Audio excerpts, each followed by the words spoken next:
Yes, people, it's yours and truly, Lazer LFC, and welcome to another episode of Car Chat.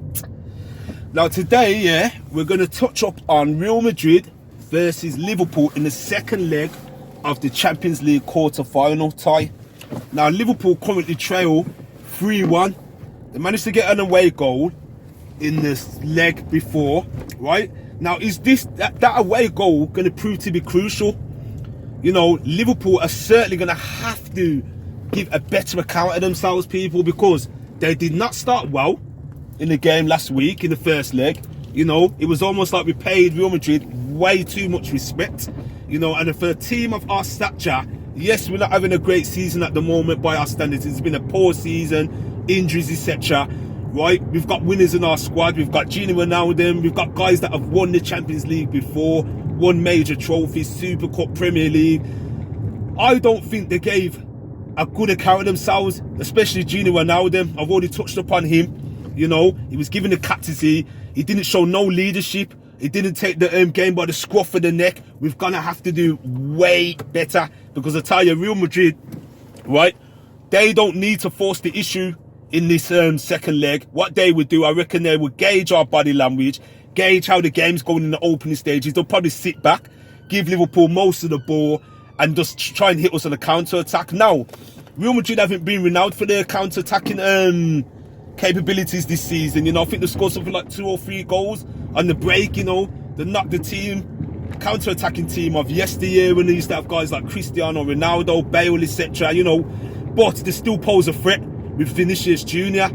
You know, they've got Ferland Mendy as well on that side, and I know they're going to be looked to targeting Trent as usual. They would definitely go back to targeting Kabak and Phillips. Now, our centre-backs, Kabak and Phillips, are going to have to be very brave, you know, and have to get stuck in. For me, I don't want to see them do something stupid, you know, giving away needless fouls on the edge of the box in dangerous areas.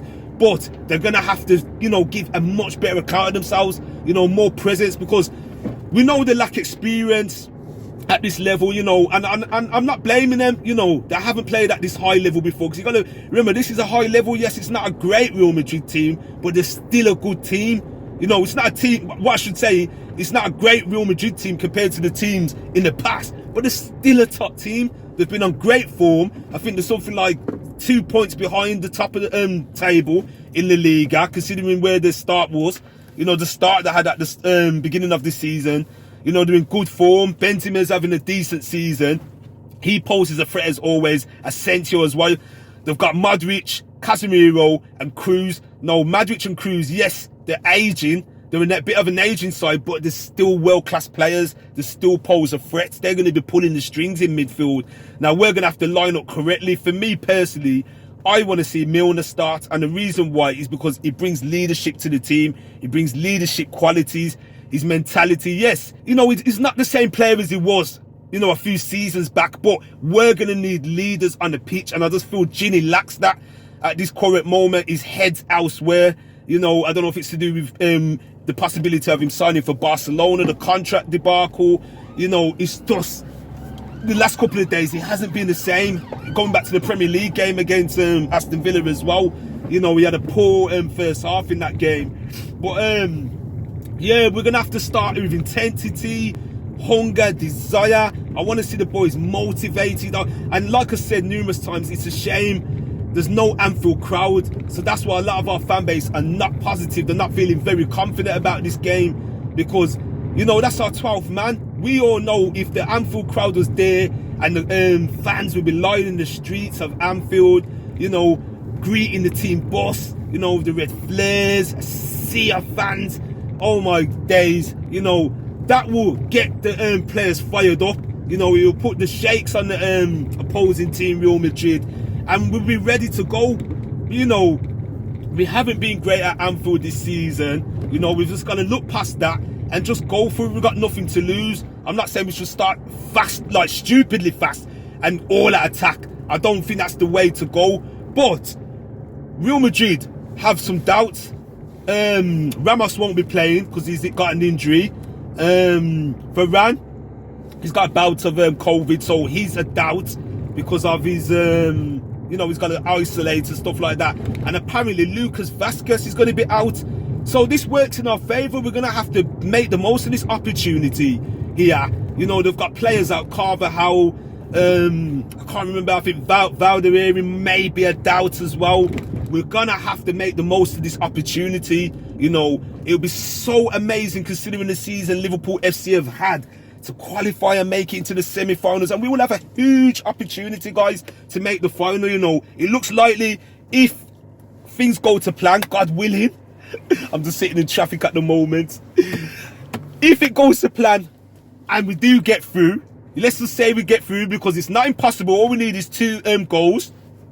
It looks likely we'll be playing Chelsea, and we know Chelsea inside out. You know, that would be a good matchup. So we got a huge chance, man, to salvage a mess by our standards of a season. You know, I want to see Jota start up top alongside Salah and Mane. There's been a lot of question marks over Mane. He was dropped for the start of the game against Aston Villa the weekend. He came on for the last 30 minutes. And he wasn't great by his standards, but he grew into the game towards the last 10 or 15 minutes. But is Klopp going to go with his trusted front three? You know, Bobby Firmino's got way more experience in Europe. Don't forget, Jota's a baby in European pedigree terms. He's only played Europa League football. Yes, it's experience, but it's not experience at the highest level like the Champions League. You know, so for me personally, as much as I love Jota, the Shatter, and he's had a great season coming back from injury, he's been banging in the goals, I think it may be the way to go to start Firmino. He had a great game against Aston Villa and he was robbed of a goal, a perfectly good goal, you know, with all this VAR nonsense going on. But anyway, I think he should start. I think Klopp will probably go with his trusted front three. At least we could have an option of bringing Jota off the bench as a wild card. I think Shaqiri will make a great option as well, because he's done good in big European games. He had a good game against Barcelona when we beat them 4-0 at Anfield, especially in the second half as well. He was amazing. You know, he created assists for the Wijnaldum's second goal, and we leveled it up. So yeah, we got options, man. We're just gonna have to give a good account of ourselves, you know, and not play the occasion. Just make a go for it. With Liverpool FC, we're a big, massive club. You know, we're European royalty. A club of our stature and size cannot afford to not be playing Champions League football next season. One way or the other, we're going to have to make it, either winning the competition or qualifying by the league. We've got a chance, because teams drop points in the Premier League. Leicester drop points. Tottenham Hotspurs drop points. You know, there's not much points in it. And Leicester and teams like Chelsea as well. Even West Ham, we'll be looking over their shoulder. West Ham's having a good season, by the way, by their standards. Jesse Lingard's coming onto some amazing form, good loan signing. But anyway, yeah, I just want to see the boys give it a real good go. And you know, we've got to keep the fans, Liverpool supporters, you know, never give up, man, because football's a funny old game. Anything could happen. You know, we've been there before. I don't want to keep sounding like a broken record. We know we haven't got our fan base. Many teams have come behind before in games where they looked like they were down and out.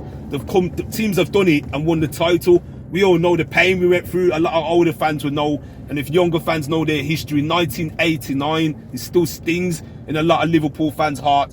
Michael Thomas, he actually signed for us a couple of seasons after, scored deep into injuries time, and he took the title away from us. Arsenal needed 2 clear goals, and in them days, Liverpool were the top team. You know, we was on 17 league titles, right? And if we'd have won that, that would have been our 18th, right? And nobody could beat us at Anfield in them days. You know, Anfield was a top fortress, and there was talk going into the game, it's not going to happen. You know, if Liverpool could have lost 1-0 in stoppage time, we were okay.